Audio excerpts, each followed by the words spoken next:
Hello friends, welcome to बानी English classes. बानी English classes में आपका स्वागत है। आज हम पढ़ेंगे एक्टिव एंड पैसिव वॉइस। अभी हम जो सेकंड आता है, सेकंड नंबर पर सेक्शन बी में अफर्मेटिव से निगेटिव बनाना, निगेटिव से अफर्मेटिव बनाना, असर्टिव से इंटेरोगेटिव और इंटेरोगेटिव से असर्टिव, इसमें जो थर्ड आता है वो है आपका एक्टिव एंड पैसिव वॉइस। तो बोर्ड एग्जाम में एक्टिव एंड पैसिव वॉइस आते हैं। हाई स्कूल और इंटर लेवल पर दोनों में ही आते हैं। तो दोनों ही क्लासेस के लिए ये वेरी इंपॉर्टेंट चैप्टर है।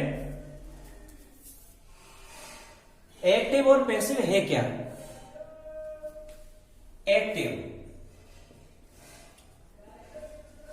एक्टिव को हम हिंदी में कहते हैं कर्तृवाच्य। मीन्स जिसमें हमारा कर्ता सब्जेक्ट ही सब कुछ हो। और पैसिव मीन्स होता है कर्मवाच्य, जिसमें आपका कर्म मीन्स ऑब्जेक्ट। इसमें आपका जो सब्जेक्ट है वो थोड़ा सा डिमोलाइज हो जाता है। ऑब्जेक्ट इसमें आगे रहता है और इसमें यह दिया जाता है कि ये जो वर्क हुआ है वो किसने किया है। तो वर्क करने के बाद में ये किसने किया वो हम बाद में रखते हैं। तो किसी भी सेंटेंस को हम दो टाइप से डिफाइन कर सकते हैं, एक सब्जेक्ट के द्वारा और सेकंड है आपका ऑब्जेक्ट के द्वारा। इसमें एक्टिव और पैसिव, अब इसमें करते क्या है कि हमारा जो सेंटेंस होता है उस सेंटेंस में हमें कंफर्म होना चाहिए कि सब्जेक्ट कौन है और ऑब्जेक्ट कौन है। जो वर्ब से आगे आता है वो सब्जेक्ट होता है और जो वर्ब के बाद आता है वो हमारा ऑब्जेक्ट होता है। सबसे पहले तो हम एक टेबल बनाएंगे और उस टेबल को देख करके हम समझेंगे कि हमारा जो सेंटेंस है वो किस टेंस में है और उसकी हेल्पिंग वर्ब पैसिव में बनाते समय क्या आएगी। अब इस टेबल में आप देख रहे होंगे टेंस, इंडेफिनिट, कंटिन्यूअस, परफेक्ट और परफेक्ट कंटिन्यूअस। जो टेंस होते हैं फर्स्ट आता है प्रेजेंट। तो प्रेजेंट इंडेफिनिट में जब भी हम पैसिव वॉइस बनाते हैं तो हम जो हेल्पिंग वर्ब होती है वो लगाते हैं इज, एम, आर और प्लस इसके बाद जो भी मेन वर्ब आती है वो होती है एम, बी, थर्ड, ये लगेगी।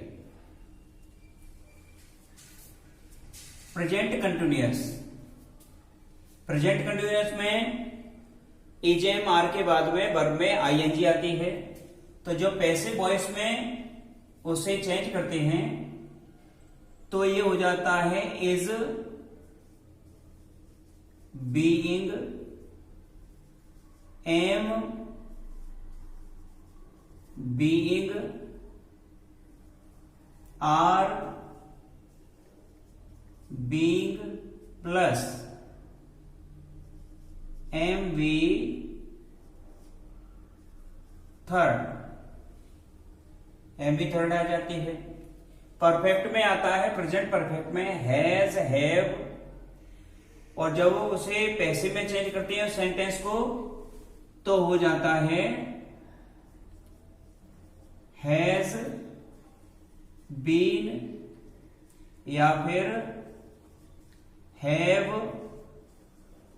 Been plus M B third. ध्यान रखें कि हमारे पैसिव वॉइस में चाहे वो सेंटेंस किसी भी टेंस का हो, मेन वर्ब की थर्ड फॉर्म में यूज करते हैं, ये हो जाएगा। अब आ गया प्रेजेंट परफेक्ट कंटिन्यूअस। तो इसको हम बनाते नहीं हैं क्योंकि ये हमारे कोर्स में नहीं है, इसलिए हम इसे नहीं बनाते हैं। अब नेक्स्ट टेंस है आपका पास्ट टेंस। पास्ट में आता पास्ट इंडेफिनिट। तो पास्ट इंडेफिनिट जो सेंटेंस आता है उसमें आती है मेन वर्ब की सेकंड फॉर्म, या आती है डिड नॉट। तो इन्हें पैसिव में चेंज जब भी करते हैं तो हेल्पिंग वर्ब लगाते हैं वॉज या वर, और प्लस इनके बाद आता है M V third. Main verb की थर्ड फॉर्म यहां भी आती है। पास्ट कंटिन्यूअस में आते हैं तो इसमें वॉज बीइंग या फिर were being plus M B third. तो इसमें भी एम बी थर्ड आती है। अब है पास्ट परफेक्ट। तो पास्ट परफेक्ट में आता है हेड, और जब हेड वाले सेंटेंस को हम पैसिव वॉइस में चेंज करते हैं तो हेल्पिंग वर्ब हो जाती है had been plus M B third. वैसे परफेक्ट सेंटेंसेस में आपका जो एक्टिव वॉइस आता है उसमें भी एम बी थर्ड ही होती है, क्योंकि हैज हैव हैड आता है, उनके साथ एम बी थर्ड का ही यूज करते हैं हम। अब आ गया प्रेजेंट परफेक्ट कंटिन्यूअस, वो पास्ट परफेक्ट कंटिन्यूअस। तो जैसे हम प्रेजेंट परफेक्ट कंटिन्यूअस को पैसिव में चेंज नहीं करते हैं वैसे इसे भी नहीं करते, क्योंकि ये हमारे कोर्स में नहीं है। वैसे चेंज तो होता है लेकिन ये हमारे कोर्स में नहीं है। अब नेक्स्ट देखें आप फ्यूचर। अब फ्यूचर में आप देखें फ्यूचर इंडेफिनिट। तो फ्यूचर इंडेफिनिट में एक्टिव वॉइस में विल या शैल आता है। तो जब इसे पैसिव वॉइस में चेंज कर देते हैं तो हेल्पिंग वर्ब हो जाती है विल बी या फिर shall be plus M B third. M B third आ जाती है। फ्यूचर कंटिन्यूअस टेंस का पैसिव वॉइस हम नहीं बनाते हैं क्योंकि ये हमारे कोर्स में नहीं है। अब फ्यूचर परफेक्ट आया। तो फ्यूचर परफेक्ट में आता है पैसिव वॉइस बनाते समय एक्टिव में आता है विल हैव और शैल हैव, और जब उसे हम पैसिव में चेंज करते हैं तो वहां हो जाता है विल हैव बीन और शैल हैव बीन। तो हमें यह अच्छी तरह से पता होना चाहिए कि हमारा जो सेंटेंस है एक्टिव वॉइस का वो किस टेंस में है। यदि हम टेंस कंफर्म नहीं कर पाते हैं तो फिर हम उसे पैसिव में भी चेंज नहीं कर पाएंगे और हमारा सेंटेंस इनकरेक्ट हो जाएगा। तो इसलिए आप सब लोगों को टेंस के बारे में भी नॉलेज होना बहुत ज्यादा जरूरी है। देखें तो इसमें पैसिव वॉइस में जब चेंज करेंगे तो हमारी हेल्पिंग वर्ब हो जाएगी विल हैव बीन, या फिर हो जाएगी शैल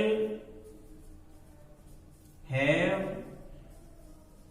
been plus M B third.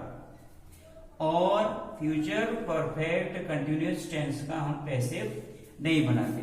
अब इनको आप काउंट करें तो 1 2 3 4 5 6 7 8 9 10 11 12। इन 12 टेंसेस में we make only 8 tenses into passive voice. 8 होते हैं उनको हम बनाते हैं, 4 को हम छोड़ देते हैं, 1 2 3 4। तो 12 टेंसों में से सिर्फ 8 की ही हम पैसिव वॉइस बनाते हैं, 4 की नहीं बनाते हैं। तो ये चार्ट है, इसे आपको लर्न करना होगा, क्योंकि पैसिव बनाते समय हम ऐसा नहीं करते हैं कि हमारे पास कोई बुक हो, एग्जाम चलते हैं उस समय बस हमें अपने दिमाग पर जोर डालना पड़ता है और हमें ये कंफर्म करना पड़ता है कि जो हमारा सेंटेंस है वो किस टेंस से रिलेटेड है, और उसके बाद उसे हम पैसिव में चेंज करते हैं। तो ये आपको अच्छी तरह से याद करना होगा, और चार्ट याद हो जाएगा तो आप श्योर हो जाएं कि आपका सेंटेंस गलत नहीं होगा।